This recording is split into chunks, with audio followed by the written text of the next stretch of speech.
Horror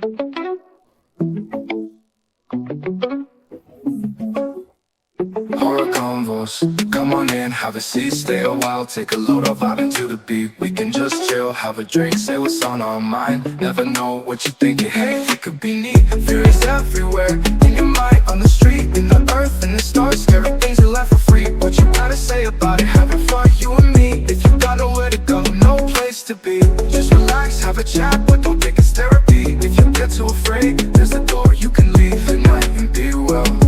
Maybe talk again, we'll see. Good night and be well. Maybe talk again, we'll see. You can night be well. Maybe talk again, we'll see. Hello, my fellow piano lovers who were introduced to Beethoven in the mid-90s by a Japanese video game. Welcome back to Horror Convos, a casual, relaxing, and occasionally funny podcast where we choose one horror topic per episode and discuss anything related to it that we want. Movies, TV, novels, comics, video games, radio dramas, personal experiences. Nothing is off limits here.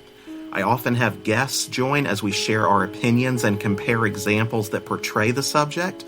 New episodes release every other Wednesday. Horror Convos is available to listen to on YouTube and Spotify. You can also follow us on Twitter, Instagram, and come hang out at the Horror Convos Facebook page to share your thoughts and leave suggestions. If you want to listen to the podcast without commercials, you can go to patreon.com/horrorconvos. Tier 1 membership gets you full episodes ad-free, as well as exclusive content like outtakes that didn't make it into the podcast. Tier 2 membership gets you access to vote on what we discuss in special event episodes. We appreciate everyone who donates to help our little podcast grow. That's patreon.com/horrorconvos. If you'd like to be a guest and have a subject you're passionate about, you can send an email to keithhorrorconvos@yahoo.com, all one word, all lowercase. I can't realistically have everyone on, but will review every email I can. In the meantime, please like, subscribe, and hit that notification bell so you never miss when our newest content is uploaded. So after weeks of waiting in the wake of unforeseen technical difficulties, at last we bring you the second half of my Resident Evil franchise discussion with my friend and one of my favorite guests, Alfonso. We cleaned up the audio as best we could, but for some reason Alfonso's ended up being recorded at a much louder volume than mine. You know, we equalized it pretty well, so that's not really the case anymore. Or like 99% of the time. I'm still not sure exactly what happened. It sounds like he's a lot closer to his mic than he actually was. It's not his fault. We did our best to balance the sound out, but he still might be a little louder than me at points. To all you headphone users, just be cautious of that. Otherwise, this is what's left that we were able to salvage from that recording. Had some great conversation. And here you go. This whole stylized, action-heavy, very 2000s energy of the films was directly influenced by the Wachowski's success with The Matrix.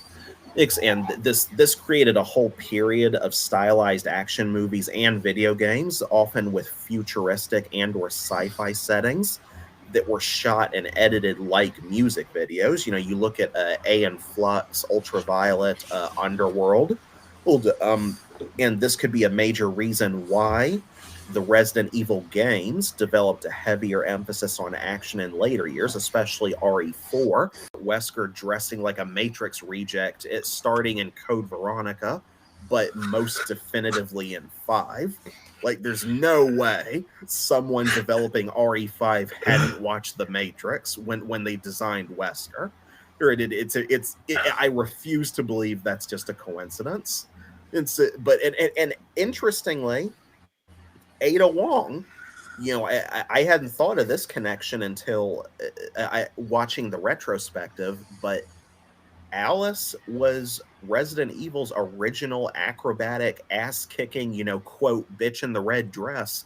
She was basically the blueprint for post-Raccoon City Ada. Like, yeah, you look at all the the John Woo gun fu, like now we'd call it the John Wick stuff that she's doing from Resident Evil 4 onward, or in a slick red dress. That's literally Alice in the first movie, except she's Chinese instead of American Ukrainian. And so it's just it really is fascinating, like how the films influenced the games and vice versa as they went on. So yeah, a long-winded history lesson over. I tried to abridge as much of that as I could, but it's just so fascinating to me trying to study this stuff and separate fact from rumor as far as what was going on when this stuff was being developed.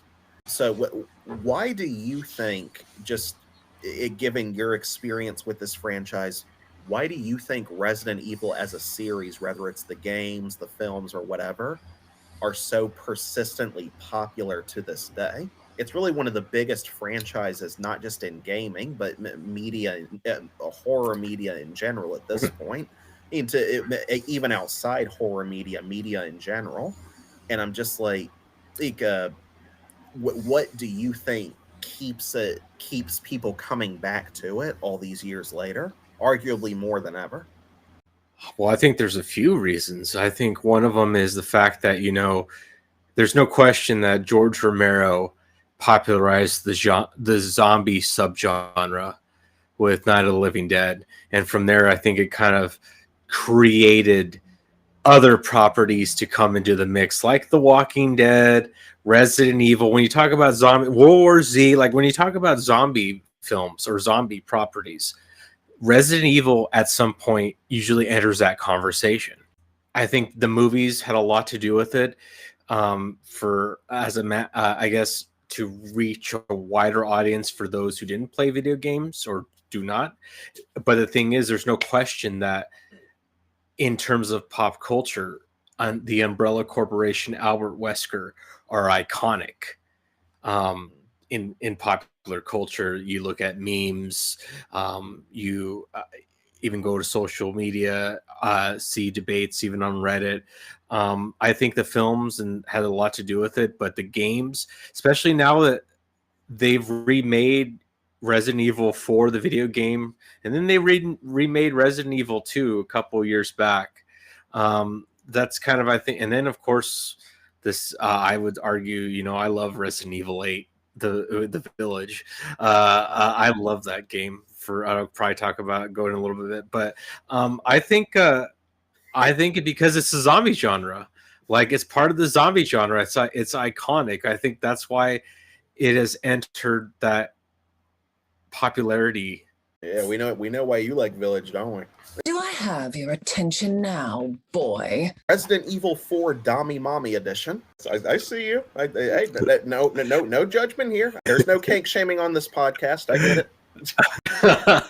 There's no way someone on Capcom hadn't seen that episode of Futurama. Like somebody on the dev team had to know. Death! My snooze knew! What do you think it is that makes the Umbrella Corporation so interesting, or at least what makes them interesting to you as an antagonist, an overarching antagonist? Well, I think how it parallels real life, right? With a lot of, you talked about it earlier, Big Pharma, this insidious corporation that you look at today, right? Like all these other big corporations out there.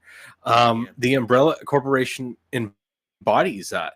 Kind of. Also, recent memory of the last couple years, with the conversation of bioweaponry. I wonder, but this is since I'm kind of a history person too. I don't know if you've ever heard of Unit 731. It was a Japanese bioweaponry. I wonder, but this is since I'm kind of a history person too. I don't know if you've ever heard of Unit 731. It was a Japanese project during World War II where Japanese doctors did a lot of these horrible experiments on people. It's kind of like Joseph Mengele, the Angel of Death in Nazi Germany. But if you look it up, it actually inspired, I think, an X-Files episode, because there's one X-File episode in one of the later seasons, early seasons, where Japanese doctors are doing an autopsy on an alien body. So I think that was the imagery they were going for. But no, Umbrella, if you talk about it, even though it's not a real, it's a fictitious corporation, you just put it right there. The logo is iconic. It's the Knights Templar symbol. You could put that in the Assassin's Creed universe for Abstergo, and it would fit right in. But I mean, there really is, I think, almost an Illuminati kind of vibe to it. It's just in terms of not just the imagery and the big global shadow government conspiracy thing that they give off, but I mean, really, like I said, I do think Umbrella is, at least in the context of video games, is almost the perfect equivalent to, or the perfect stand-in for any kind of institution that, especially a deep-seated in our society kind of institution, something that we've kind of become reliant on or beholden to in some ways. It really is a perfect stand-in for corporate America, big pharma, Wall Street, a cult, well, to really any kind of institution that society's just been conditioned, understandably, to distrust. Is to, we grow up being taught not to trust these big corporations, or any organization that grows to the corporate level, really.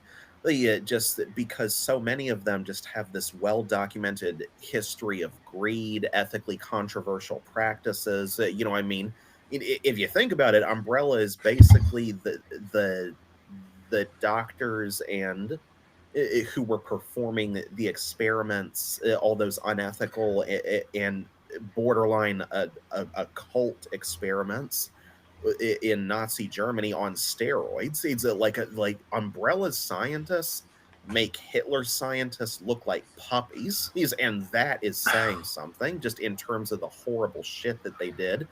And that's probably a big part of why this kind of stuff in this fictitious universe remains so consistently relevant, and just such an easy to hate and therefore compelling to fight against kind of entity. But because so much of this horrible shit, even if you put it in context of the most fantastical, over the top sci-fi stuff, it's not that vastly removed from things that happen in real life. If it just in terms of the sheer depravity, I mean, you look at Lisa Trevor's background, her whole backstory they invented for the 2002 remake of the first game. I mean, I don't think she's even in the first game, at the original version of the first game at all. She was invented for the 2002 remake. And her whole backstory that you can read about as you collect the notes on her, kind of following her origin story through the game, and then you finally confront her and you watch that heartbreaking final cutscene of her finally being reunited with the skull of her mother, and then she falls down that underground pit beneath the mansion or something. She's one of the scariest enemies in that game. And then you learn that she was just an innocent little girl, and the stuff that happened to her and her parents. I won't spoil it for people who haven't played the games yet. And she was such an iconic character from that version of the first game's events that they ended up adapting her into the most recent attempt at a live action adaptation, a Resident Evil Welcome to Raccoon City, which thank God they did not try to make it the 7th installment in the Jovovich series. It's a mix of, I think, mainly two factors: distrust of institutions, specifically of the corporate level. I personally think it has a lot to do with what you were saying about fear and anxiety surrounding disease and epidemics, and specifically in modern history. I mean, that's really been a thing throughout all of human history that's been documented, but look at the media's focus on the HIV and AIDS outbreaks in the 80s through the 90s, which itself fed into the tragically rampant spread of homophobia. Right. Much of modern homophobia, it can be directly linked to, at least in terms of motivation, outside of the context of religion, and you can directly link it to the AIDS epidemic of the 80s and how it bled into the 90s. Compare that to how relevant the same anxiety is, like as you pointed out, in a post 2020 world. Well, we act like we've grown beyond that in terms of our prejudices and anxieties and how much we let that stuff get to us in current year. But in my personal opinion, this may sound kind of cynical, I don't think we really have evolved much in that regard at all. Well, I think it's only the topics and the sources of the anxiety that have shifted. And sure, we've made progress in terms of LGBT plus acceptance, and so, but the core anxiety behind that, as it relates to disease and epidemics, and just the idea of screwing around with nature until it grows beyond our control, and our scientists not being transparent with us about what they're doing, be it in a government capacity or otherwise. I really think that it's really a self-fulfilling cycle that really continues to fuel just our distrust of institutions that were originally built to protect us. All those scientists, they're all alike. They say they're working for us, but what they really want is to rule the world! The more you read about declassified stuff that the government has done, whether it's related to, pharmaceuticals or the CIA or whatever, like you watch the Painkiller series starring Matthew Broderick, retelling or adapting the true events of the Oxycontin epidemic that's still going on to this day. And is it really any wonder that Umbrella is so easy to hate, or why we look so forward to kicking their asses, even though time and time again, like the Templars in Assassin's Creed, they just never seem to stay down. And, it almost kind of makes you feel what the characters must feel at points, in terms of, no wonder Chris and Leon became alcoholics. No wonder Leon, it went into a depression that bordered on, suicide. If you read some of his files between Raccoon City into his years working in the government, because it's just like, how would anyone keep fighting the good fight against entities like this after decades of, it seems like this shit has only gotten worse. Just, as much as they try to stop it again and again. God damn it, when does it end? There's a very real sense of helplessness there. And it's just like an exterminator never being able to rid the world of all of its roaches. But he still answers the call of duty anyway, because he knows that if he does nothing, then eventually, if you let the vermin run wild, then eventually they'll take over. It's very just relatable, I think, on a human level, that need to just battle systemic injustice. We've got to have money. Also, I would say, fictitious corporations as antagonists are featured outside of Resident Evil, right? So Jurassic Park, InGen, Weyland-Yutani, the Alien franchise. That there seems to be something insidious. Like, you want to ask somebody. I mean, you know what Leon Kennedy should do in another life? He should go up to Ellen Ripley and Alien and be like, "Hey, so I understand you've had issues with the company too, right?" If the day ever comes, and I could totally see them doing this, I'm sure someone at Capcom has already bounced around the idea at least once.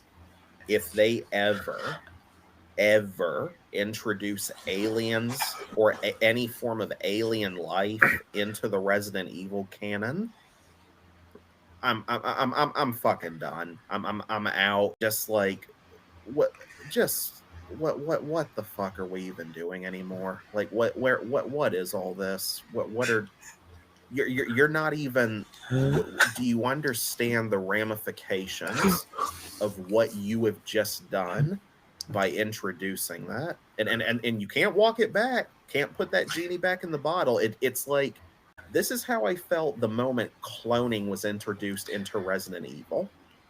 As soon as I saw the ending of Extinction with all those Alice clones, and we'll get to this later but as soon as I saw that, I thought this is the jump the shark moment into on so many levels. It's just you have no idea the shit storm that you have opened yourself up to by establishing that as a thing. If you can clone people, and that by default opens the possibility of bringing back dead characters, and you fucking wait. They already gave Albert Wesker a son. Oh yeah. You know, at some point, someone at Capcom is going to decide, hey, we're not really doing well in sales right now. We're kind of at another low point in this series because this series always seems to come in peaks and valleys. What if we finally considered bringing Wesker back? Because Wesker, if you had to think of the overarching antagonist embodied in a person, like a singular character, for the films, it was Dr. Isaacs, or became Dr. Isaacs. With the games, it's always been Wesker. It's like you're never going to top him. So at a certain point, I'm really worried, and I get this nagging feeling every game that someone is going to finally, really consider finally doing it. And the moment that happens, it's going to make so much shit that the characters went through in the old games, battling Wesker, completely pointless. Same reason why bringing back Palpatine was a terrible idea in Star Wars. Because if you can do it once, why should we believe that it can't happen again? What is even the point anymore? Well, I was gonna say, Resident Evil 8 Village really does a shift in who the overarching antagonist of the video games are with Mother Miranda. That was a little bit, you could argue that was a retcon, but either way, Mother Miranda now into the equation really adds a lot of different source material and mythology now to the video game series with her introduction, and now understanding how Spencer later was inspired to found the Umbrella Corporation and mess with bioweaponry. I think that's a big part of it too, is that fear and anxiety surrounding the ego, the inherent ego of the human condition that comes into the scientific community. Because there generations of people have been afraid of scientists. All the way back to Mary Shelley's Frankenstein / the modern Prometheus. There's almost always been a fear of scientists trying to make themselves into the new god, or outdoing God, or proving that there is no God, whatever. Or it just. I think there's always been kind of a battle of the ego and the super ego there between the genuine pursuit of scientific knowledge and the benefit of toward human life and the human condition, versus the God complex, which Wesker just embodies to a cartoonish degree. A new Genesis is at hand, and I'll be the creator, and this doesn't sound white supremacist of me at all. Even the eugenics.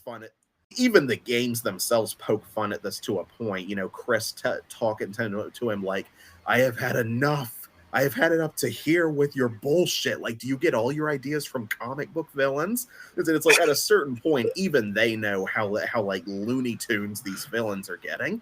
but that ego, there is very much a sense of realism there in just that level of ego, because that just increasingly abstract ideas we have in real life for where we think the human race is going to go as in the future, it's really not that much more fantastical than the stuff we see in the Resident Evil series. The difference is in the RE universe, science can actually make that kind of bonkers stuff happen. And this is part of why I think Resident Evil is so scary, because this is absolutely what would inevitably happen if even one scientist discovered a way to do shit like this in the real world. There'd be no stopping it. It's like sooner or later it would be the end of the world. There's no way you're closing that Pandora's box once it's open, because it's too tempting. It's just, Michael Crichton was the one to raise the alarm bells about humanity messing with forces beyond our understanding with Jurassic Park. all those people are just modern Mary Shelleys. It's like, again, Frankenstein. I mean, it's like we've been telling this exact same cautionary tale for over 100 years now, and for whatever reason, we just AI now. people in power just never seem to learn, or at least they don't learn enough. It's just, if a progenitor virus was discovered in the real world, and I'll tell you exactly where you're most likely to find it if such a thing or anything close to such a thing ever did surface, God forbid. You know exactly where you're going to find that shit if you go digging for it. The Siberian permafrost. You know anything about that? No, I don't. Please enlighten me on that. There is God knows how much shit buried in that permafrost. We're talking about fossils, microscopic organisms, shit from probably prehistoric times, and this would include germs. Most likely it would include viruses. I don't know if any kind of shit like that has been discovered under there already. Like, I don't claim to be an expert by any means, but there have been, I think, remains of animals like woolly mammoths. You ever see that movie The Day After Tomorrow?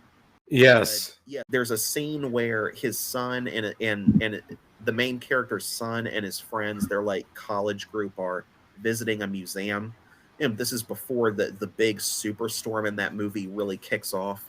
And they see an exhibit of they're doing this whole thing that foreshadows what happens later in the film later on with how the weather changes. But they have this scene of them looking at an exhibit of a woolly mammoth, and the plaque explaining the exhibit. You have the character read it off to the audience for the audience, and because audiences are too stupid to read. Reading is hard, but he says something to the effect of, "This woolly mammoth was discovered trapped in the Arctic or Siberian permafrost with undigested foods still found in its stomach, indicating that it froze to death inside and out instantly upon encountering a low enough change in temperature." But basically, it's saying that that it was so cold back then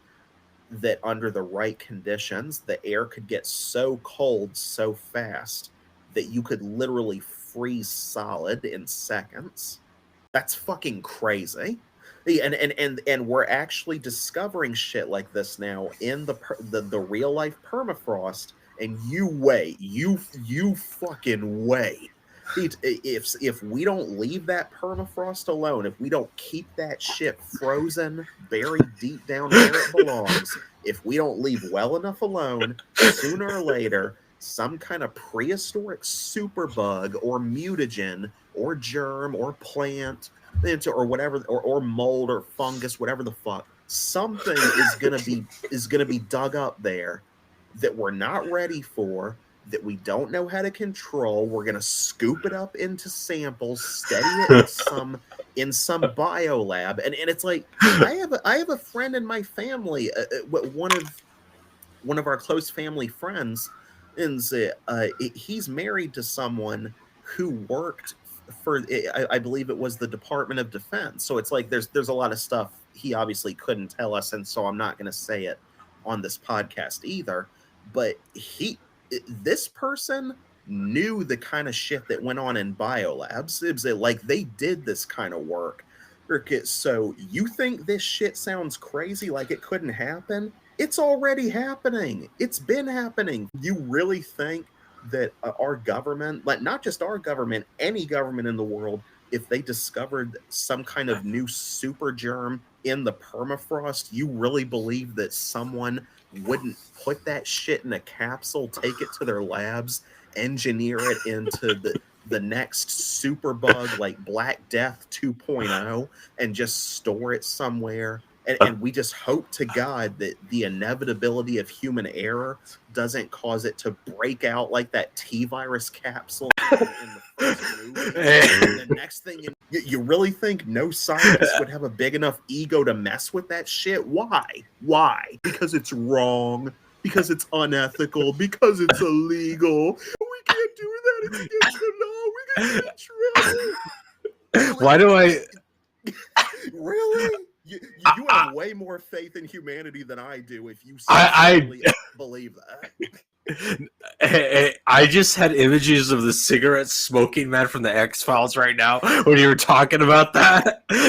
So in this scenario, Keith, like in this underground super lab, is there going to be a familiar logo of an umbrella, red and white, during this scenario? And is there going to be a mysterious guy in a wheelchair that appears, or a mysterious guy that looks exactly like Ian Glenn?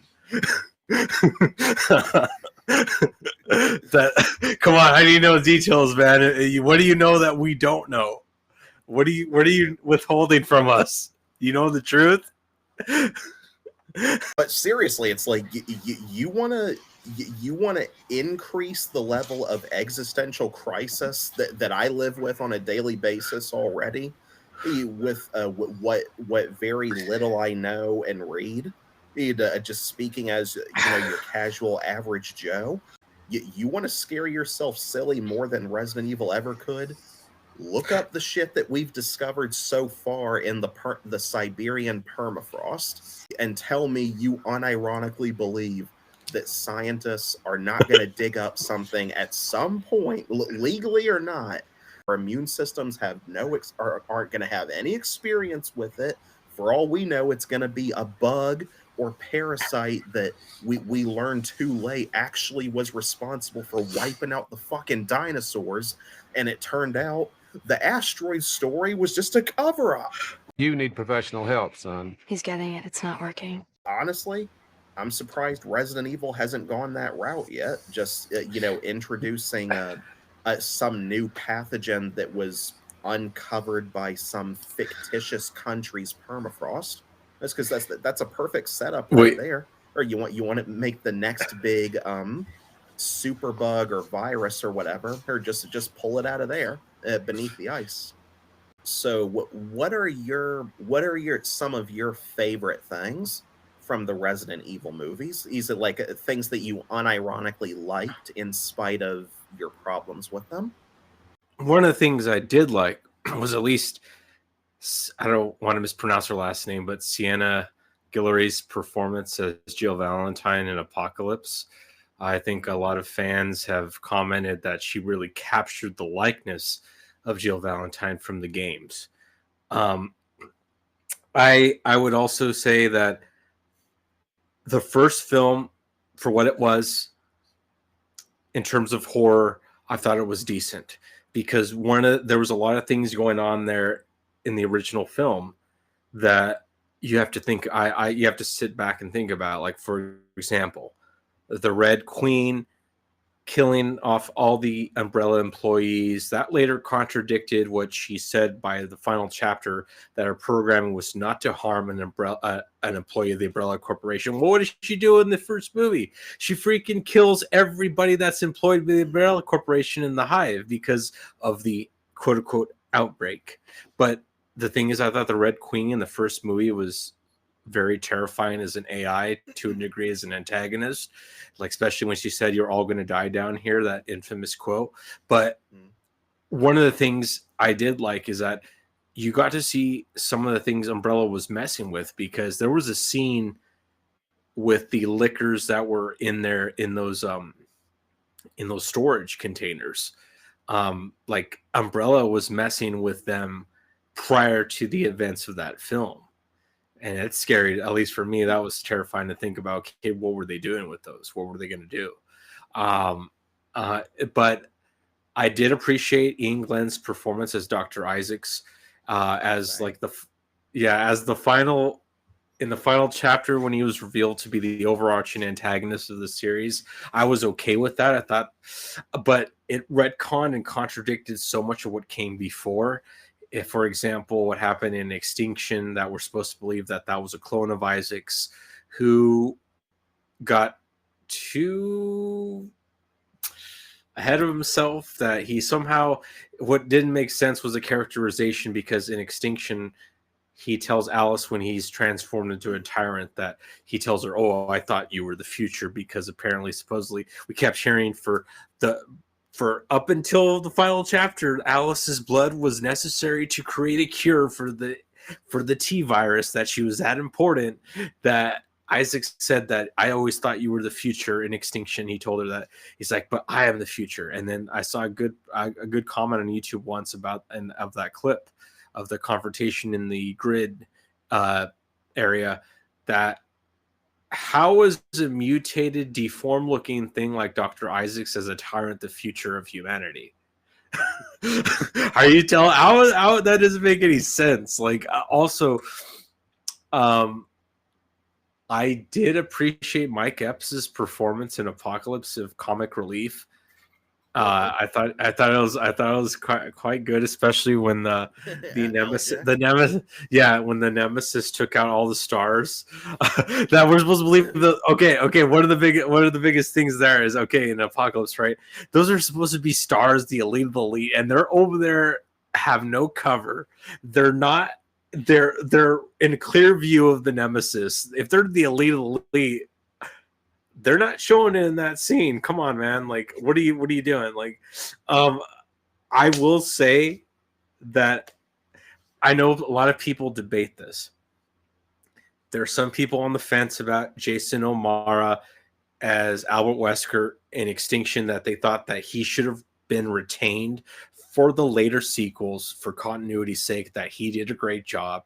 I know we kind of talked about it outside of this episode, that you feel differently, that Sean Roberts nailed it as Wesker, and I think based on the characterization, you're probably right, that he did capture it more than Jason O'Mara. You know, channeling Wesker's look, but also just really playing up, really hamming up what a bastard he is, just what a cartoon villain he is by the fifth game. I mean, he was always kind of a Looney Tunes villain to begin with, but by the fifth game, he had just completely embraced it. You know, including by spontaneously developing some over-the-top evil British accent or at least I think it was a British accent that he never had in the earlier games before.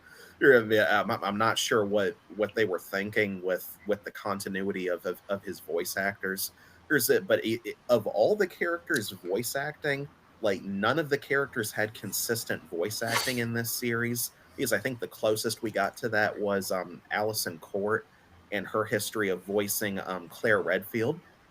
But I mean, Wesker was just a trip, man. And in terms of how many times his character changed, how he looked, how he sounded, how he acted, what his ultimate goal was.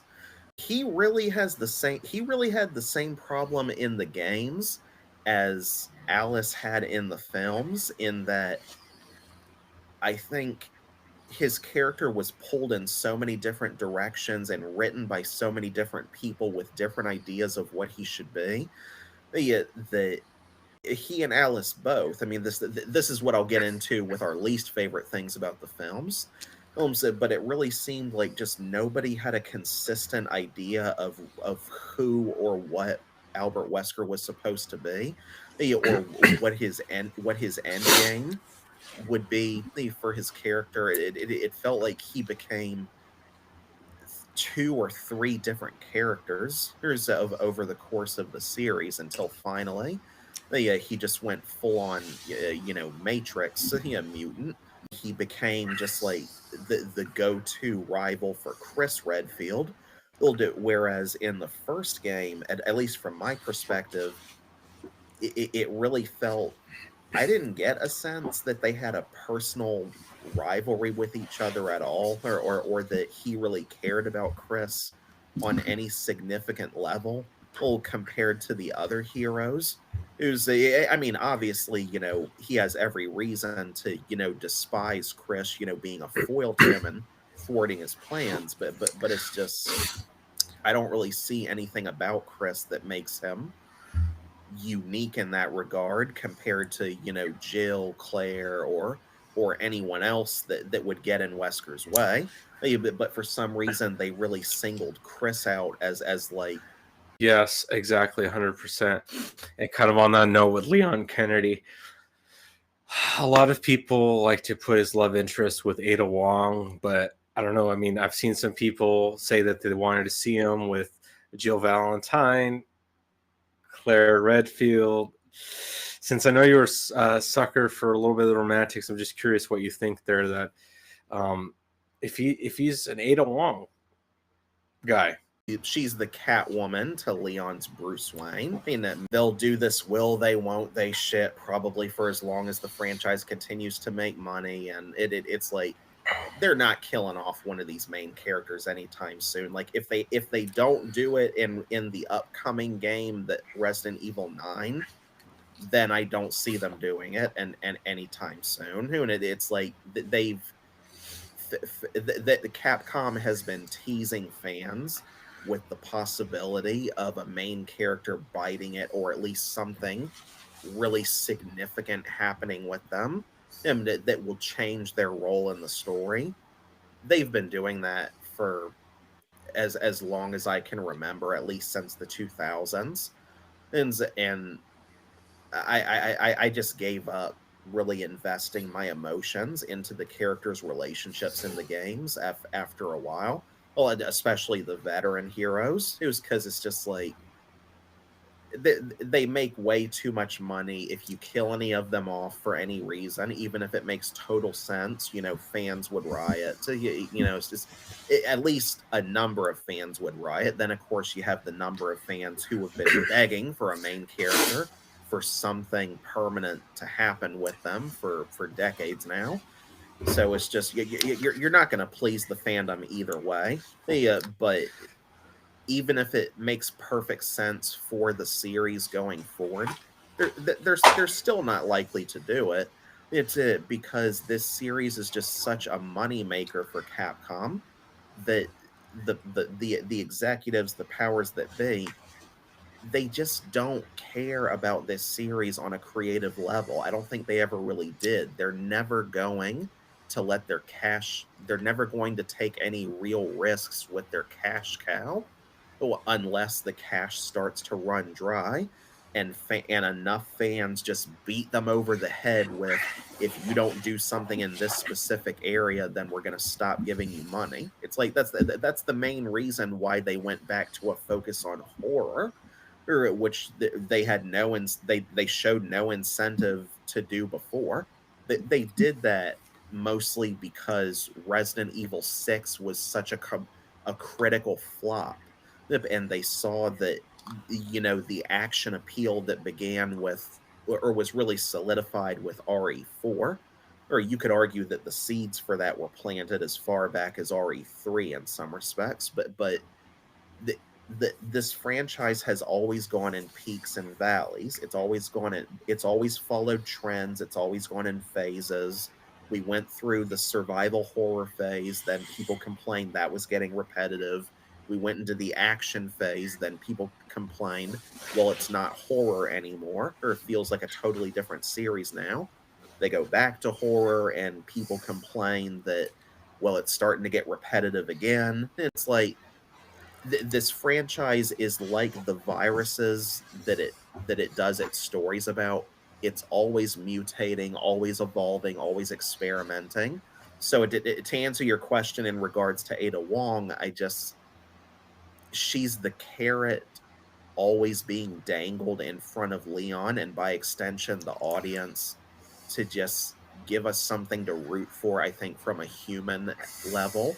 Well, in terms of, the prospect of these bio-terror veterans having something to live for beyond just continuing the fight. And honestly, outside of Leon's will they won't they crap with Ada, like they're the Ross and Rachel of Resident Evil. They just accept without the end point in sight. If Resident Evil was a sitcom, this would be the longest will they won't they storyline in history of that trope. And it's just like, I don't see them giving a definitive payoff to that anytime soon, unless Capcom decides that they have to do something with it for money reasons. And said, again, I don't mean to sound so cynical. Like I'm an optimist at heart, generally, but I'm also a realist, and I have no faith in Capcom at this point when it comes to them making decisions for this series purely in its best interest for the fans or from a creative standpoint. I think that Resident Evil is a product at the end of the day, and like any product, it's on a conveyor belt that's going to just keep shitting out more and more of the same old shit until people decide that they don't like the smell of that shit anymore. And then they're going to just change the ingredients, get new compost, new fertilizer, and start shitting out new shit off of the conveyor belt, and the wheels on the bus go round and round. I hate to be a downer, but I don't see Leon settling down with Ada and having little those beautiful Kennedy Wong babies are not coming in this life. I honestly just I just don't care anymore. You're not invested. I don't give a fuck who fucks who in this series. I just want to play a good game. You want my sister? You can have her. I left everything you need together at my place. Now you just have to fuck her. Well, kind of on that note, this is kind of related, but I think a lot of zombie films or series run into this dilemma, right? Of when you deviate from the original threat of a zombie film, which are the zombies, the monsters. Well, The Walking Dead, I think, made the biggest mistake was they deviated from the zombies being the threat to focusing on human drama and all this stuff in the later seasons, which I think a lot of people were pissed off at, like that, because when you make the zombies background characters and not even threats anymore, what's the point of that series? I think what it comes down to is a similar problem with that Resident Evil is faced, in that dealing with the zombies, again, it kind of a similar issue, that the zombies just get repetitive. There's only so many different ways you can do the whole song and dance of survival before it gets to a point where you kind of want something more from the actual characters, or just to make more of a story than just, oh my god, we're trying to stay alive, oh my god, one of us is bitten or infected or got killed or betrayed the group or whatever. Or oh my god, now we're in danger of no longer being alive. But will we be alive? Find out in the next episode, dude. And it's just there's more nuance to it than that. But I mean, when you think about it, all the way back to Romero, the core of what made zombie media, that zombie media specifically, so timeless, I don't think it was ever the zombies themselves. I think it was what the zombies could be seen as an allegory for, or the social commentary that could be infused with them, because they're really such a malleable horror icon when it comes to what they can represent, reflect, and how they can be in use, how they can be used as an inciting incident or a motivator to kind of push these different narratives and psychological character studies and just philosophical contemplations on the nature of the human condition, why society is the way it is in real life, current year, where how we ended up at this point, where we might be going, what would happen, or how we would respond to such a scenario if life as we knew it, like the rules of reality as we perceived them, suddenly just got flipped on their head one day, and we just have to figure out how to adapt to the new status quo. And I think that's a big reason why it was such a brilliant move for George Romero to leave the cause of zombieism in his universe ambiguous. He never canonically explains it as far as I'm aware. You're right, he just says in interviews whenever he was asked about it that God just changed the rules one day. And that's the best you're ever going to get to an explanation, and that really extends the psychological horror outside of social commentary and arguably into the realms of cosmic horror, or because cosmic horror as a subgenre deals with shit like that all the time. Like, what if one day you woke up and somehow the rules of reality as you understood them just changed, or you found out that the rules were never really like that to begin with, and it's just this incomprehensible thing that makes you feel so small and insignificant, much like a human in a sea of zombies, that you just you struggle on an existential level with just keeping yourself motivated to survive and think, am I just surviving, or can I find something to live for? And I think that plays again into the appeal of the Resident Evil games, because as repetitive as this shit gets, and as much as the war on bioterror in this universe never seems to get better, it only ever seems to get worse.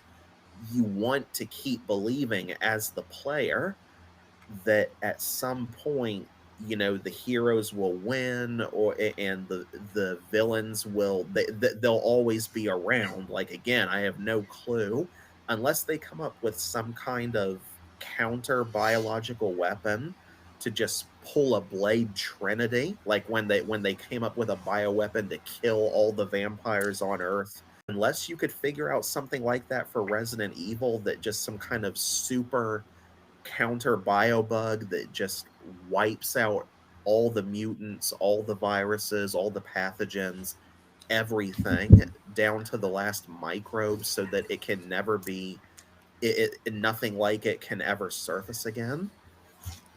Realistically, I just don't see that happening anytime soon. Right. It's the cash Again, cow. honestly, this series started in 1996 when I was 5 years old. It'll probably still be going, but by the time I'm 50. Why are we still here? Just to suffer? And it sucks because there are so many ways you could write this story to where it's actually worth taking seriously. Hey, that's one thing I never agreed with about the conversation of adaptations. People saying, oh, you can't faithfully adapt Resident Evil. Its story was never good. It's always been schlocky B movie nonsense. There's no way you could make a movie out of that that's worth taking seriously.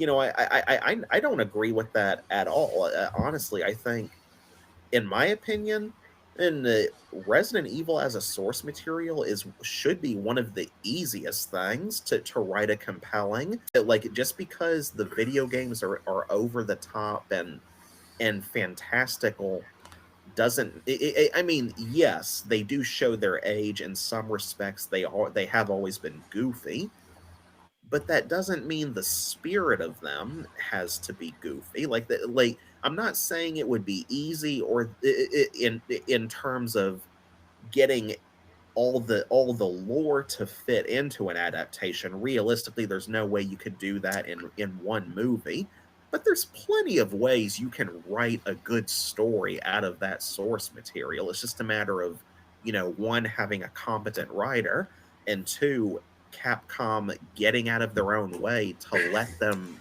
do the damn thing like it's actually a project worth taking seriously, for more than just making money and being silly and over the top effects driven eye candy.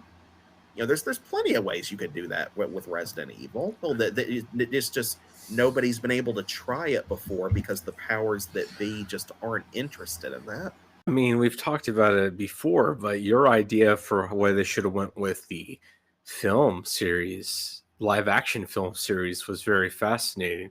Do you want to just talk about that, of how you think it should have all unraveled? I will talk about that. I almost forgot we got to get to our least favorite things. Okay. One other thing I'll praise about the movies is the attention to detail with the characters' outfits, environments. Like again, with you brought up Apocalypse. Nothing against Sienna Glory. I personally never liked her depiction of Jill Valentine mainly because I thought they went a little too hard to making her look as exact as they could to her video game counterpart. Specifically, Resident Evil Apocalypse is largely an adaptation of the events of Resident Evil 3 mixed with a little bit of 2, which I thought was a fundamental mistake to begin with, trying to cram 2 games worth of story into one movie. Yeah, because there's so much of those games events that necessitates them having to be separate stories. But I just, even as a kid,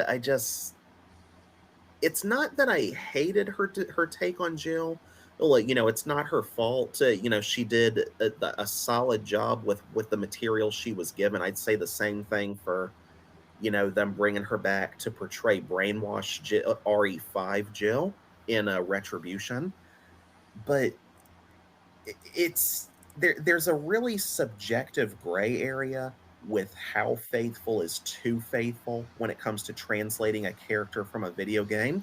And in the case of Resident Evil, there's certain looks that I think just don't, and the retrospective talks about this too that I listened to.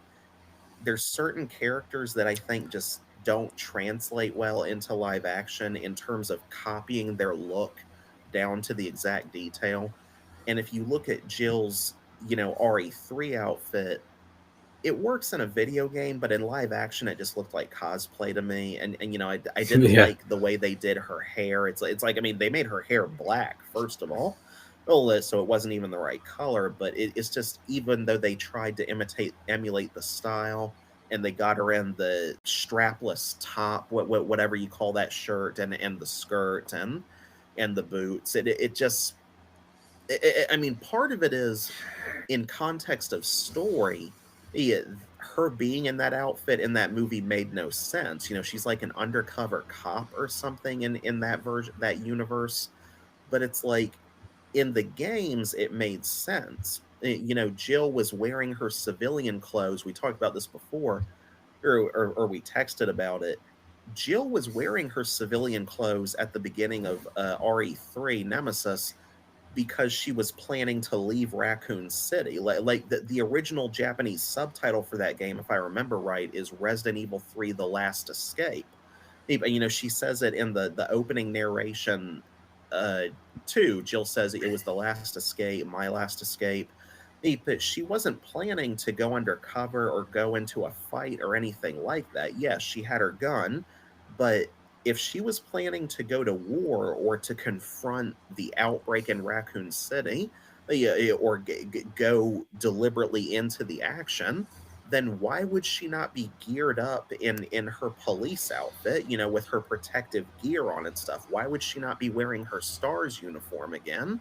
And because at the very least, I mean, those police outfit designs were never very practical. I mean, none of the outfits they wear in these games are very practical. They show way too much skin for people who were meant to be dealing with bioweapons. And so, it's like if characters dressed realistically in the games or the movies, is that they'd be constantly fighting these things in full body cover, like armored hazmat suits with gas masks on. Like everybody would look like Hunk, essentially. And it's like that's more practical, but at the same time, you'd lose pretty much almost all creative freedom to give these characters distinctive looks. The character designs are a big part of what sells these games. Seems so you always had to kind of ride the line between believability and iconography, marketability when it comes to these characters. But in a live action movie, which is an innately different medium from video games, I think people would expect a bit more of an attempt to be practical with how these characters are presented. The monsters you can get away with, they're meant to be fantastical, but the human characters, I think, on one hand, I appreciate the fan service or the intent behind it. I believe most of it was coming from a good place. And Jill's partner in that movie, the I forget his name.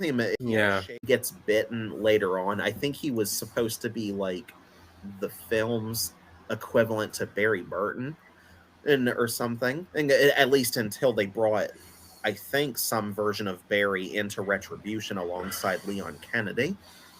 But yeah, I think when it came to the human characters and how they adapted them from the games, they really should have I don't know. I think they should have tried to balance a little bit more between, okay, this character is recognizable, but they're not dressed like someone coming right out of a video game. They look a bit more like you can take them seriously. They look like an actual police officer would. Yeah. Had to suit them up for a situation like this. I don't know. Carlos Oliveira, I thought, a very good design for how they translated him into the movies. I mean, he was one of my favorite characters in the movies. It was sad when they killed him off in Extinction. But I always liked that actor. Like I was introduced to him in the Brendan Fraser Mummy movie. Yes. I always forget his name, but I think he's in it. Oded Fair. He always did a solid job, I think, as Carlos. And he's a perfect example of translating a character into a new medium to where he's recognizable enough without having to look like too much like his gaming counterpart. And I do believe you could have done that with Jill. The thing I think they should have stuck to keeping as faithful as possible with Jill is her hair, and everything else you could have had more creative freedom with in terms of how she dressed. Like you should stick to the general blueprint for how she's supposed to look at this specific point in time, adapting certain games events. But apart from that, you stick to a general rubric, but you can get creative with the details. It's like how the Marvel movies, translated all those classic superhero outfits for the Avengers. It's like some of those designs, like they did for Captain America, especially. It's like there's a reason that the comics and the games started trying to emulate those looks from the movies, because those movies did so well that those became the most iconic appearances for those characters. You could have done that for the Resident Evil characters if you tried. But I just think they were so afraid of not being able to bank on these characters' marketability that they leaned a little too hard in the opposite extreme of just making them look like cosplayers. It's the same thing with the Executioner in Afterlife. He looks so exact just about to his video game counterpart, but the environment they drop him into, I just can't take it seriously. I mean, Nemesis was an excellent recreation, and that, like, I don't care what people say about how goofy he looks in live action with that suit. I loved how hard they tried with him. It was just a matter of effects technology not being advanced enough to really do him full justice at the time. And because when they do him in CGI with that 2000 CGI, it does not look believable at all. Well, it looks like a video game cutscene. But when he's in the suit and it's all practical, well, you can tell it's a guy in a suit. So I just think that the technology just wasn't there yet to pull him off entirely. But just an A+ for effort. Man, I at the very least, it's the best. It's a better Nemesis costume than you'll ever find in any Halloween store. Or that's like Universal Studios Orlando tier cosplay. I guess we can move on to our least favorite stuff now. Yes. It's like, even while we try to talk about the things we like, we always end up drifting to things we didn't like. Like, I almost feel bad bagging on it so much. They didn't phone any of this shit in, and at least in my opinion, like, they really tried. Yeah, especially Mila. Yeah, so one of the biggest things I had an issue with was the plot of the final chapter, the final film, and what it revealed. Basically, so what it did basically was retcon a lot of things from the original. First of all, that Alice was not her own person, that she was a clone of a woman, of a little girl that later had like this this regenerative aging disease, Alicia Marcus. And the retcon they did there was that the Red Queen that we saw in the first film was supposed to be what she looked like in the final chapter, and all this stuff that doesn't make sense. Because, okay, if the biggest issue I had was, okay, the goal of the overarching antagonist, Dr. Isaacs, right? So if the plan was to unleash the T-virus deliberately, then how do you explain away what happened in the first film with this guy that obviously was greedy for money by selling the T-virus on the black market, which is why he did it. He did it so on purpose, of throwing the vial. Unless they could have explained it away, saying that he was a paid mole by Isaacs to do what he did. They didn't even go far to even suggest that, to say that he was intended, that Isaacs put him in place there at the Hive security because the plan was to have him do what he did on purpose, because that was the plan of Umbrella all along, right? But then the other issue is, what they did with Alice and the Clone takes away from the novelization of Resident Evil. It was called Resident Evil Genesis. Basically, she has a whole backstory there, that she was a Secret Service agent before the events of the film. And I thought that was an interesting story. I think the first film officially established that she was a security officer for Umbrella, but before she got amnesia, and that's why she could do all the fighting stuff. You know what it is? I just realized, and this makes so much sense, because the first movie in this series came out the same year. I don't know if it came out before or after the first Resident Evil movie, but it was adapted from a book that had already come out years before. Or I believe the book was made years before. Alice is fucking Jason Bourne. Jesus Christ, that's Jason Bourne. She's a female Jason Bourne in a Resident Evil universe. If the shady government conspiracy behind her being in this situation, instead of like the CIA or whatever, you just turned it into an Umbrella. Oh my god! She's a knockoff of Neo from the Matrix, plus the blueprint for post-Raccoon City Ada Wong. But before all of that, she's Jason Bourne. She's also a zombie version of Alice in Wonderland, hence her name, the Red Queen. I was just coming to that. That's what I was going to bring up, and you beat me to it. That was one of the things I really never liked about these movies, and to this day, I do not understand exactly why Anderson thought that was a good idea. to continually go in that direction. And apparently, for some reason, and this feeds into Alice's conceptualization too, mixing Resident Evil with Alice in Wonderland, you talk about a weird crossover that I just don't think in any way benefits either of those IPs or mythologies from a narrative standpoint. It continually pulls this franchise between two identities, is at least in context of the films, drawing on both at one time or another, but it never fully committed to either one. And so it ends up failing to 100% capitalize on the strengths of either one of them.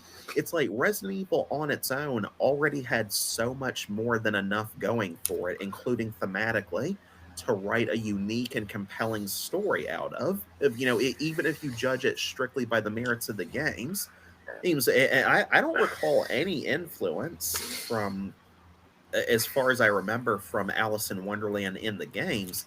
So it's like, I don't know if maybe Paul Anderson just liked that story, or he thought it was some kind of clever twist on the Resident Evil story, maybe. I don't really know. But for whatever reason, Alice in the movies is basically Alice Liddell.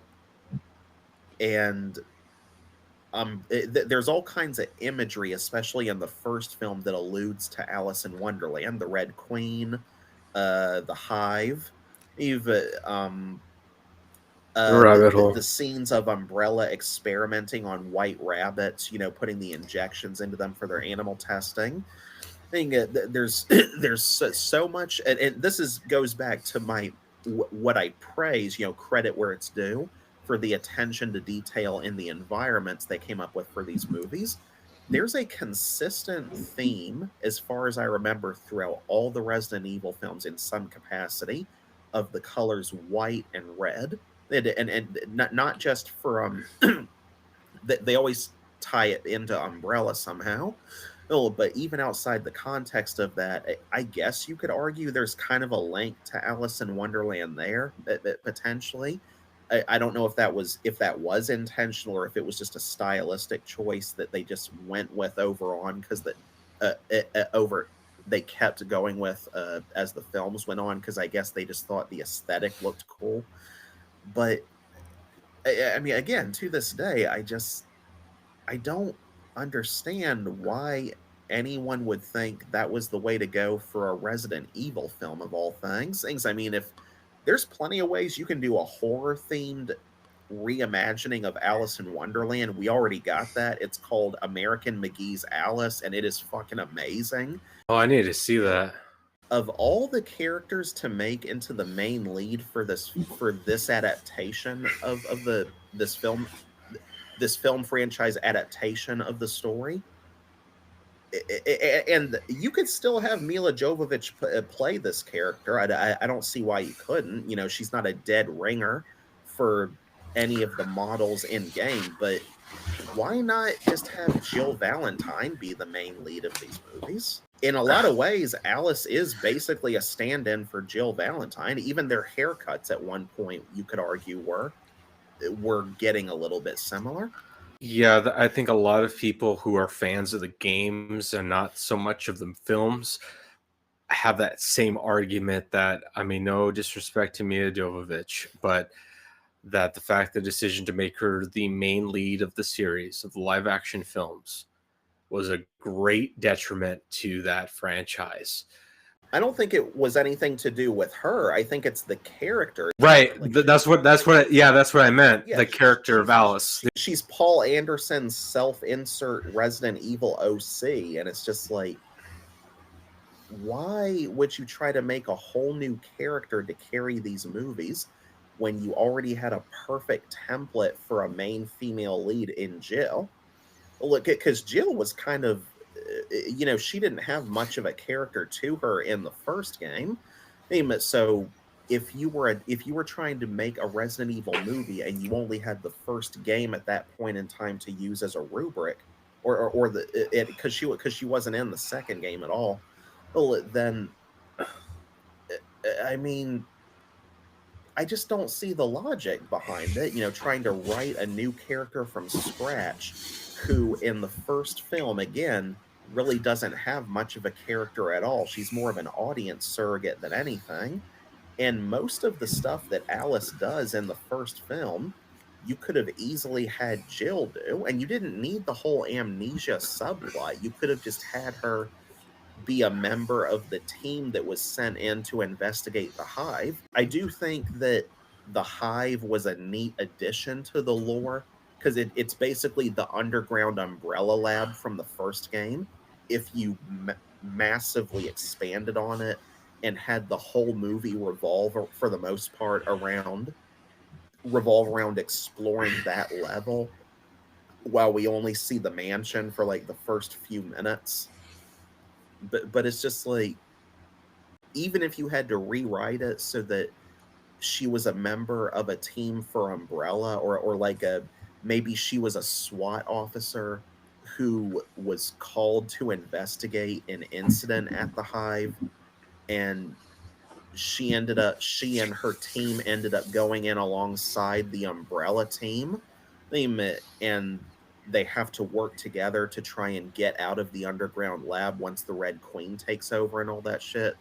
It's just, there's so many ways you could have written this story to where at least the premise of the first game, including with the stars and with Jill, Chris, and everyone, it could have easily worked. It's just you change so much of the mythology to introduce this whole new character. I'm saying the same thing over and over, but I just, to this day, I just get that, why they were so opposed to just using an existing character, and doing their own take on that character that would go in its own direction as the films went on. Because I'm sure a lot of people would have been interested to see where Jill's character would have gone over the course of this film's take on the lore. Or that's one thing that I would say made the films interesting compared to the games, is the hook of the movies as they went on was basically, what if Umbrella basically won,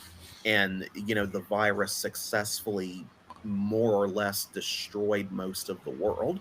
Well, because in the games we always come close to that, but that never really happens. And the closest we got to that was RE6, but the world always comes back from the brink just barely.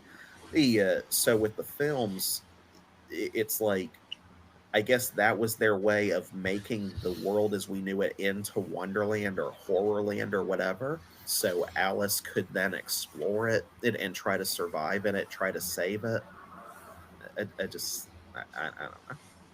Yeah, I think that they had a great missed opportunity there by also getting rid of Ada Wong, Leon Kennedy, and Retribution, not having him return in the final chapter. I mean, we've kind of discussed that outside the pod, that due to actors' conflicting schedules and the desire in some of them not to return. You said that happened with Jason Isaacs, didn't you? The guy who was supposed to play William Birkin. Yes, that that they wanted, that I think he should have returned as Dr. Birkin. But I think because of the conflict of his schedule with Harry Potter, that's why he couldn't return. But I thought he would have been a very interesting antagonist versus Dr. Isaacs. Harry Potter and the Chamber of Secrets came out the same year the first Resident Evil movie did. So I guess by the time he was cast as Lucius Malfoy, and you saw how the Harry Potter films were taken off. Like, that whole series did consistently better than Resident Evil would ever hope to. At least the way they were treating it. I mean, when you really think about it, Dr. Isaacs is basically Dr. Birkin. And if you turned him into a mustache twirling villain and just completely cut out his backstory with his wife Annette and daughter Sherry. Sherry Birkin, I'm not sure she was even a character in the movies. He's like, they have a character adapted off of her, or at least her archetype. I forget whatever her name was, and her dad in Apocalypse, played by Jared Harris. I don't Yeah. remember if he was Dr. Birkin or another version of him, or if I think he was. He's nothing like Dr. Birkin in the games, aside from, having a daughter. It's like, I mean, I don't think the G virus even factors into the movies universe. There's, they kind of skip over the whole G virus arc with the movies. But they have a doctor who has a daughter in Apocalypse, and Alice and her group end up having to save them in order to guarantee them evacuation out of the city before it's nuked. And yeah, they I don't think they ever explain what happened to that little girl after that. You see her with them at the end of Apocalypse after Alice is allowed by Dr. Isaacs to escape the lab. And you don't find out until Extinction that they kind of put some kind of brainwashing program linked to Umbrella Satellites mind, or whatever the hell they did. It did, but if I'm remembering right, that the little girl character just kind of disappears out of the story by Extinction. They don't confirm if she died, or did she join another group. Nothing. So that's apparently Jared Harris was supposed to be Dr. Ashford, Charles Ashford, and so I think it's obviously, because there's another character in the Resident Evil games that was Ashford, so I think that's what that was referencing. But no, that's the problem I had with Extinction, is that, okay, what happened to Jill Valentine from a canonical standpoint? Like, why would they all separate by the events of Extinction? Like, okay, Alice, they end up all the way in the Nevada desert. Okay, so what happened between the events of ending of Apocalypse to Extinction? Another question is, too, if you want to talk, because since I'm very detail oriented, right? If Dr. Isaacs didn't want her to escape in the first place, he could easily said, "Do not let them escape." That's another thing I don't get. It's like he or maybe I'm forgetting, but it's like he lets her go on purpose at the end of Apocalypse, and then years later, well, if you wanted her back because you found out her genetic structure was the key to curing all of this, first off, why would it, if the final chapter retcons it so it was always Umbrella's plan to kill off most of the population and then emerge as the new generation of humanity, well, then why were you so hell-bent on finding a cure for this shit? It's so that you would come out of the underground in Extinction. It's like, and then did your scheduled plan for this man-made apocalypse just go off track to where the virus grew beyond your control, or it mutated beyond a point that you didn't anticipate? So now all of a sudden you need Project Alice back, and for that matter, you're telling me you can clone this lady hundreds of times, thousands potentially, and not once in any of those clones did you get an identical or close enough to identical genetic structure to engineer a cure out of one of them? That not one of those clones was viable to even try that, and it just never worked. What is so special about this specific Alice? You could get away with it by explaining, oh, well, she's the original, so her DNA is different. But by the final chapter, it's like, she's a clone of Alicia Marcus. I really don't understand why they had to take these films in such a radical direction every movie. Yes, and they ignored continuity from the previous film in some cases. Like, okay, because in Extinction is supposed to be a clone of Dr. Isaacs, right? I guess, and the thing is, I guess have to assume that Dr. Isaacs, this clone of him, wasn't akin to the program of he didn't know the story that, okay, Umbrella unleashed the virus deliberately. But then if Albert Wesker knew of this, like, he's just acting along, you're just saying, oh, resources are in that boardroom meeting scene, right, in the underground Umbrella base in the movie Extinction, the hologram scene, that if Wesker knows the plan, the true plan, I guess he's just pretending to go along with it by saying, okay, Dr. Isaacs, keep doing your research, like for saving face. But that doesn't make sense either. Like if he knew what the plan was, wouldn't these other high court umbrella leaders, high command leaders know about it too? Or for that matter, if the OG Isaacs, if this is all his plan, then why would he have Wesker pretend to be working against that plan, even teaming up with Alice to fight the Red Queen at one point? Like all this fake double crossing and backstabbing and working against each other, or all this playing both sides to the point that you even have Dr. Isaac's clones pursuing research that goes against the ultimate goals of their plan. If you could clone Dr. Isaacs, it's, with all this fantastical sci-fi shit you can do, you're telling me you couldn't clone the original Isaac's memories, or just program it into the clones during their embryonic developmental stage, just while they're in the pods, just program the data into their brain so by the time they wake up, you already had the final chapter making it sound like each of the clones believed that they were the original, So how would these clones not then know what the plan is to the point where one of them actually ends up, fighting against the original Isaacs, the religious zealot Isaacs? What kind of idiot would make clones of himself that don't know they're clones and aren't programmed to follow the original's orders? Like the army of Alice clones wreaked all that havoc at the Umbrella base in Tokyo. That's another thing. I'll get to that in a second. But it's just like, this is another thing that bothered me about Alice's character. And I talked about this before.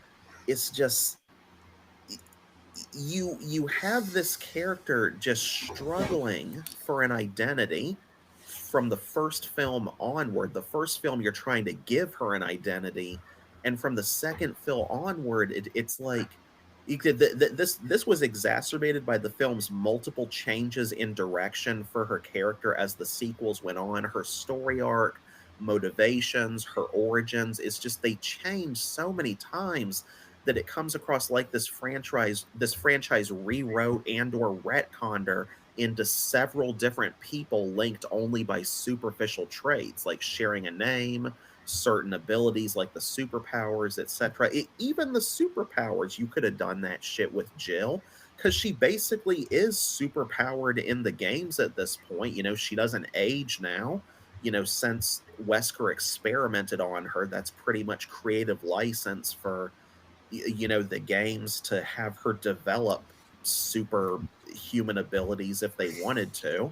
She's back to looking like she did in 1999 or 98, whichever, except they base her model off of Sasha Zatova, the remake Jill's model now, even though the rest of the characters' designs look up to date with the games in the current timeline, which makes no damn sense. Just the animated movie Death Island, that was such an idiotic decision they made there. Or on top of Jill continuing to wear the same style of street clothes she did in RE3, even though, again, Death Island's context doesn't allow it makes no sense there, because in that movie she's back in the field now. She knows she's going into battle. She's not worried about going undercover. So even then, you still have her dressing like she did when she was planning to escape, not fight, but leave even and just go off on her own. So why do you then have her still looking like that when in this context, it makes so much more sense for her to be dressing tactically, something like what she wore in RE5 Lost in Nightmares or the Revelations games? It just makes no damn sense. Like, we get it. Her RE3 design was popular, but there's literally no reason for her to still be dressing like that 30 years later, or especially when she knows she's going into a firefight. But anyway, it's just, I just, this was one thing that just consistently frustrated me with Alice, is that it's difficult to invest in her as a protagonist for more than one film at a time, when it seems like every other film the series can't seem to make up its mind what to do with her. The only thing that stayed consistent with her throughout these movies is that for whatever reason she's the main character, or it all has to revolve around her. And at a certain point, you're just like, why? Why should I keep caring about this character? You can't even make up your mind what her character is. You've established that she herself is a clone now. So it's just like any one of these Alice clones could have potentially gotten to where she is if they just survived long enough. If you didn't set them up in that stupid test ring to see if any of them was smart enough and or powerful enough to make it out of there before that turret shot them dead. You got this mass grave full of dead Alices, which to its credit, that was a very cool, very eerie, trippy way to open the film. It's like Extinction, I would say, is the best Resident Evil film if you judge it as a movie. It's definitely the most rewatchable outside of maybe the first film. But it just makes no damn sense, like any of it. Even No, compared to the it- nonsensical shit in the games, this is significantly more stupid. Yeah, because the biggest issue is like I was fine, like I guess with Dr. Isaacs being the overarching antagonist, but the thing is, the ideas he had, I mean, the last minute retconning, that okay, if this was the elaborate plan from the very beginning, the Red Queen, okay, and then the other thing is too, the Red Queen killing the entire staff of Umbrella in the Hive, even though she says her programming, she is not allowed to kill anybody employed by the Umbrella Corporation. Well, what did she do in the Hive in the first movie? Then that went against her programming there. How do you explain that from a canonical standpoint? Like, you can't explain that away. You couldn't even keep the AI consistent, and then they brought in the White Queen, another. Yeah, whatever happened to her, and then whatever happened to the White Queen after Extinction? I don't remember. I just no, but she's nowhere to be seen. To play devil's advocate for a second, to defend Paul W.S. Anderson, some of this I don't think was his fault. Like, as far as certain characters not coming back, like I'm sure if he still had the cast at his disposal, he would have had them in the final chapter. I think that whole movie just had so much going against it that, like, after Retribution, I think Paul and the whole production crew and the studio, they all just kind of found themselves in a tight spot that they didn't know. They kind of written themselves into a corner on so many story points that they didn't know, or they no longer had the characters and actors available to resolve. And it's just, I can't even, it's, I'll defend him by saying I don't blame all of this on him. I also can't excuse it, because it's still such a mess that we got in the end, though, regardless of whose fault it was, is it's still like that ultimately. Yeah, and so much of this could have been avoided if, again, you had just had more of a plan and you didn't have each of these films go so over the top that they end up setting expectations for the next film that you can't deliver on. That was the biggest screw over of the clones. The moment you introduce that army of Alices and, hey guys, I'm coming for you and I'm bringing a few of my friends, there's no way they were going to be able to pay that off properly without a massive, ridiculous budget in the next movie. It's like, there's a reason the clones got killed off so early in Afterlife, and so unceremoniously, because, well, one, poor writing, but two, because even before Afterlife started production, you had to know there was no way you were going to be able to keep them around. Well, like, CGI where it was in 2010 was never going to be able to properly, authentically animate hundreds of Alices all with superpowers. So you pretty much made them an army of demigods at that point, an army of Neos, and yet somehow even that wasn't enough to take out all of Umbrella. It's like, first off, why would you bring that army of clones all to the same place when you could have had them track down each of the bases around the world that Umbrella was, doing their holographic meetings from? And if each of these Alices are supposed to have the same powers as the original, then why would you not have them infiltrate each of Umbrella's bases? Like at the end of Apocalypse, she uses her telekinesis to make someone bleed to death through a camera.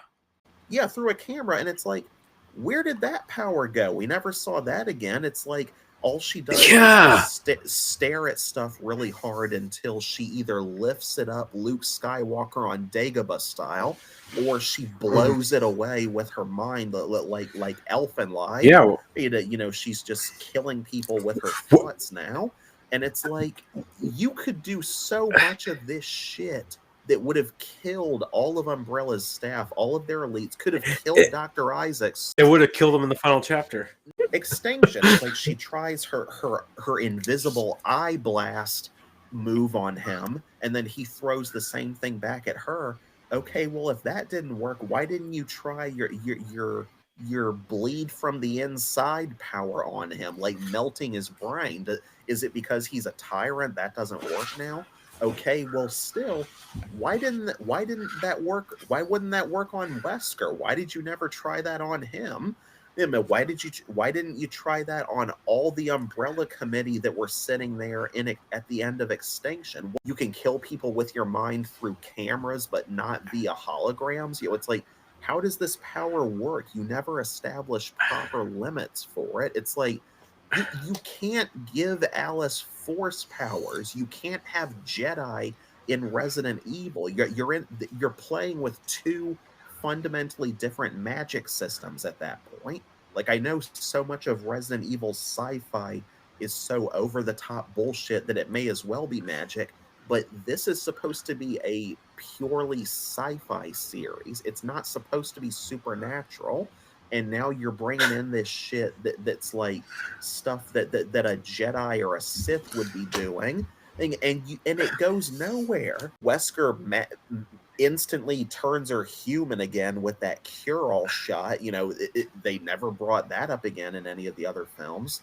Why couldn't she use that against Dr. Isaacs to like cure him of his superpowers? Apparently, too, in the novelization of the final chapter.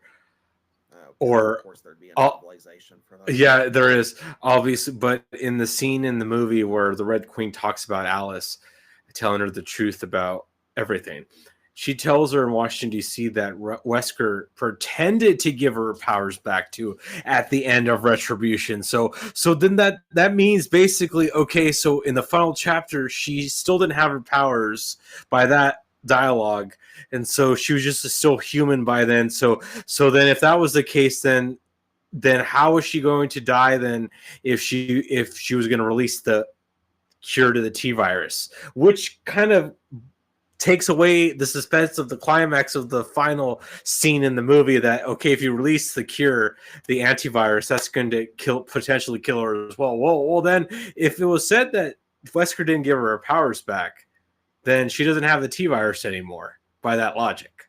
Which makes no sense to begin with, because we saw her eyes do that Umbrella light up thing when he gave her that shot at the end of Retribution. Like, that was to establish that her powers have reactivated. What was the Red Queen talking about? Was it a lie? To make her think she got her powers back? I don't know.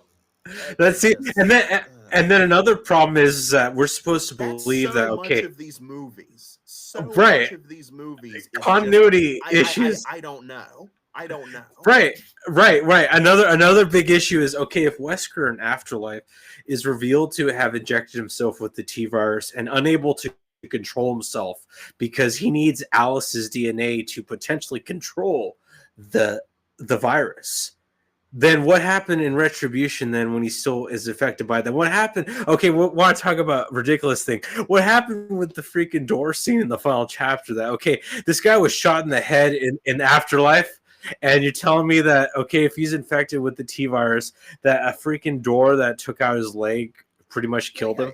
He has the freaking Ouroboros virus. The dude is supposed to be this is supposed to be peak RE5 level Albert Wesker, a guy that had to be killed by Chris and Sheva shooting him with 2 rocket launchers inside of a fucking volcano. Like, this is supposed to be that Wesker, and in terms of his abilities, at least, it's like they nerfed Wesker so hard in these movies after all the buildup of him starting from Extinction. It's like, and I told you this before. I know a lot of people disagree with me on this. I didn't even know that was Wesker in Extinction, because Jason O'Mara's version of Wesker was so bland and like, he looked like just another corporate suit. I should have been able to tell in hindsight because of the sunglasses. But he just didn't look like Wesker to me. He didn't sound like Wesker to me. And I realize in retrospect, it's because at the time Extinction was made, which was 2007, RE5 didn't come out till 2009. So what they were basing that look off of was Wesker in I think Umbrella Chronicles or Dark Side Chronicles, when he's wearing the suit and turtleneck. Yeah. And he has that look in RE4 as well, I believe, in Mercenaries mode. Dude, but it's just like, even then, it's like the game version of turtleneck Wesker is instantly recognizable. I didn't recognize Jason O'Mara as Wesker at all. It wasn't until Sean Roberts came in. And even then, in Afterlife, he's not dressed as RE5 Wesker right away. They start him off in the suit. And it's like, even then, as soon as I saw him, I thought, oh, that's Wesker. And it took me like a little while to remember, oh, so it was Wesker at the end of Extinction then. Okay. Because it's like, I wouldn't have known if the film hadn't told me. But yeah, to your point, it's like, of all the ways to kill off Wesker, you trap his leg under a door, and then what? Does he just blow up? He just bled out, I guess. Did his regenerative powers just disappear, or what? Did they do something to him in that film that weakened him, or like they took his powers away or something? I have no clue. They didn't make any mention of that, but I will say though, you know, it was hilarious. Like, not only the door falling on him, his leg, but the fact that he looks at Alice telling her, I should have killed you in Washington. And she's like, yeah. Yeah, you think? Like, what was the point there, too? Like, how do you explain that away? I mean, the novelization only goes so far. Okay, you're going to you kill, we're supposed to believe that technically he killed Ada Wong, he killed Leon Kennedy, he killed Jill Valentine by the time of the final chapter. So why didn't he kill Alice if that was the goal, to have Umbrella succeed? That was one of the worst casting choices in my opinion. Like, Ally Larder was okay as Claire Redfield, but what's his name, Wentworth, and they changed him from a STARS member to a prison guard or something. I did not see that guy as Chris Redfield at all. Again, not the actor's fault. I just didn't see it. Even before he started talking, it's like, as soon as I saw him, I'm just like, this does not come across as Chris to me at all. Like Sienna Guillory and Ally Larder pulled off Jill and Claire. They're a bit better than this guy could ever pull off Chris. Or Jason O'Mara could pull off Wesker. I don't know who they auditioned for Chris or who didn't make the cut, but there's just so many people I could think of. If I took the time to make a list and write it down, I could probably give you like 10 people that could have played a better Chris. Yes, but yeah, what you said that you had an idea. Did you have an idea for how you think the series could have gone, the films? Sorta. So basically, I think what they should have done was, I agree totally. They should have made one of the movie characters the lead. If they were going to use Mia Jovovich, I agree with you 100%. Maybe she should have been Jill Valentine or a different character. But in terms of with Dr. Isaacs, I felt that Jason, I mean, I know it was my wish. I felt like Jason Isaacs should have still returned. Like, I would have been interested to have seen how the dynamic between Dr. Birkin and Dr. Isaacs would have played out across the series if they had planned it right. Like, would Dr. Birkin have been on board with Isaacs' plan? Or because what Birkin says at the end of the first film, I want to reopen the hive because I want to find out what happened down there. So it makes me believe he had no idea what Isaacs was up to, what the plan was with Umbrella. So he was out of the loop, or possibly. I mean, I know it was later retconning, but I wish they would have. I mean, I wish that for continuity's sake, I wish they would have just had a better idea of the franchise going forward. That they should have kept Leon Kennedy, Ada Wong alive, Jill Valentine. But your ideas are very compelling. That if Isaacs was going to be the overarching antagonist, you suggested he could have been a different. He could have been Spencer. God, I don't remember exactly what I said. But yeah, basically, I mean, in the games universe, it's like Oswald Spencer is he's basically like the Palpatine of Resident Evil. Like, he's the be all end all. Everything goes back to him, and now I guess you could consider Mother Miranda his contemporary. Yeah, but yes. Trying to think. Where was it? God, I wrote it down. On I mean, I love Ian Glenn as an actor. I think he did a great job. But he really carried this series in terms of performances. But it's okay. I think I found it. So what I wrote was that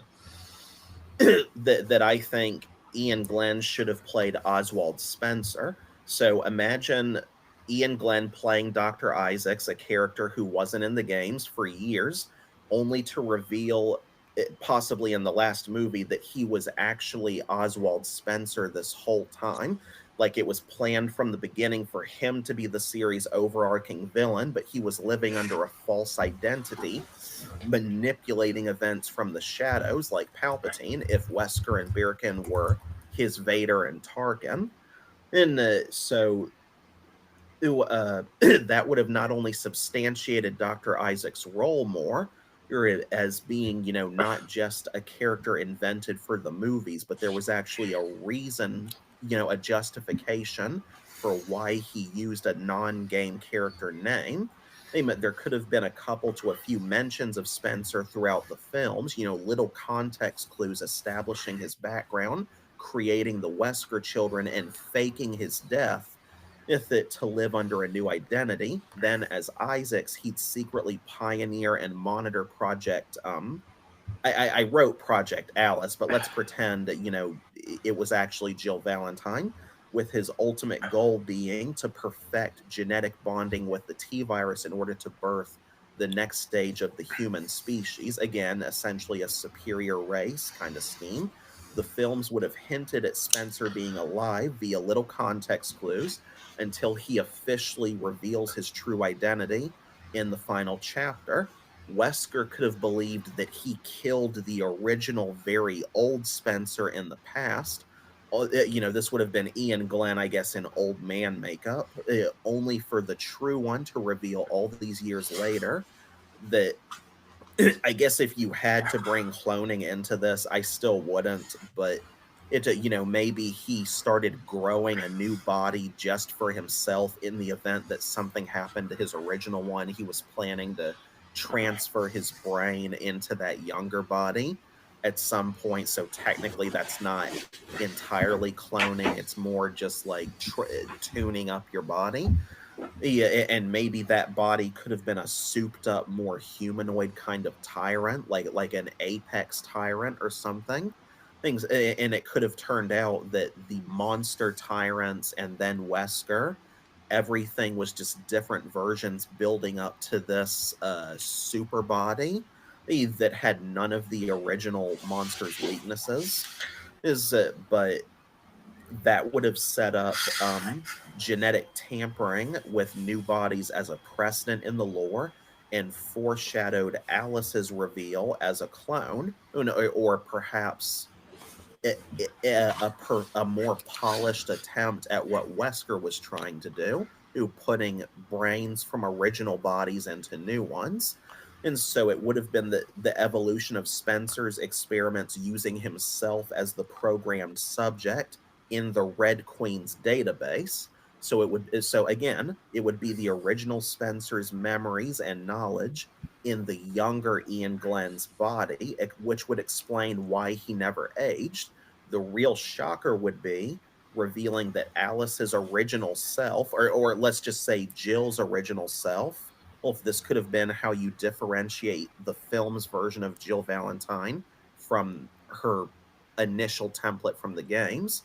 So you could reveal that this Jill or the original Jill was Spencer's wife, and she supplied her own DNA for Project Alice. I keep going back and forth between Alice and Jill. Yeah. So she could live on in a new body alongside her husband, who is now in a new body as well.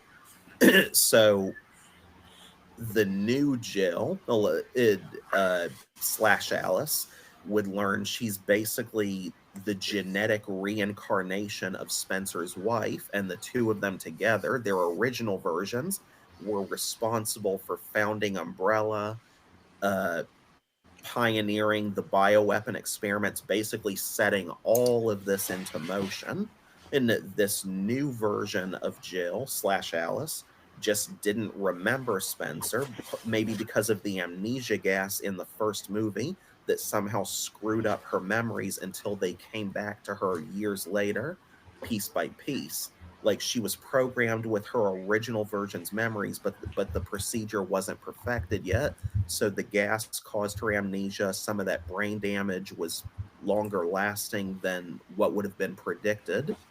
But by there's so many things that would have to be rewritten for any of this to make sense. These were just ideas off the top of my head, but the climactic battle between them in the final chapter would have been this great clash between the most advanced Jill slash Alice clone, or not really a clone, just an update, versus the most advanced super Oswald Spencer, the reincarnations of two lovers who started this saga of mad science so long ago.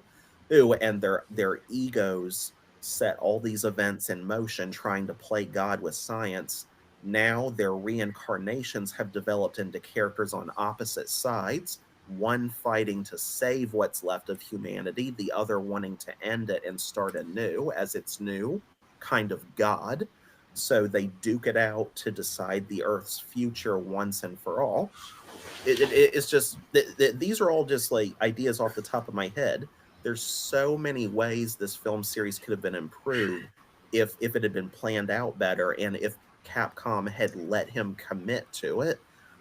But the person I think would have done the best job handling all of this was Romero. And it's just such a shame that we never got to see his Resident Evil movie, because even if it was batshit insane and it ended up not being successful at the box office, at the very least, I think it would have been a more faithful treatment of the Resident Evil lore compared to what we got. Because by the end, it just didn't feel like Resident Evil anymore, like at all. And the way the story caps off with, okay, the whole Earth is being cured now, that doesn't matter much when you already killed off like 90-something% of humanity and pretty much royally butt-fucked the planet. Like, even if the virus and the monsters are gone, how much damage has already been done to the planet? Like, it would take generations from the Earth for the Earth to bounce back from that much damage. You're talking like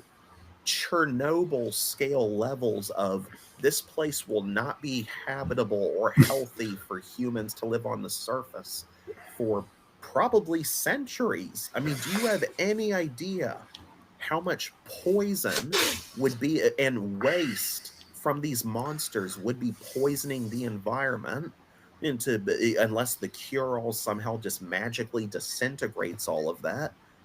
You cannot do this scale of global environmental ecological disaster and just say, yeah, okay, everything's gonna be okay now. Yeah, we made it. We won. Yes, that's great. So now we have like 5% of humanity left, and we're supposed to just start rebuilding. Also, another problem is there was antiviruses in the first movie, so what were those for? What another issue with Extinction really quick is the White Queen tells Alice that the lab there at that site has the stuff she needs to make a cure with her blood. Yeah. So what happened to that? What happened to that after the events of Extinction? Why didn't she mess with that? Like, what happened there? That's another unanswered question. Just don't think about it. And with that, we are out of time for this episode of Horror Convos. Comment below, what are your thoughts on Resident Evil, be it the games, live-action movies, animated films, books, or other media? How did you get into the series? Do you agree or disagree with any of our takes? What do you think should happen with Resident Evil in the future? Can you play Moonlight Sonata in the dark of night? Because damn it, I can't. I just can't do it, Captain. I don't have the hand-eye coordination. Don't be shy with those opinions. Remember, this is more than a podcast. It is a dialogue between horror lovers. Here is your regular reminder that Horror Convos is available to listen to on YouTube and Spotify. If you'd like to be a guest, remember to email keithhorrorconvos@yahoo.com. New episodes release every other Wednesday, so please like, subscribe, and hit that notification bell so you never miss when our newest content is uploaded. Until we talk again, good night and be well.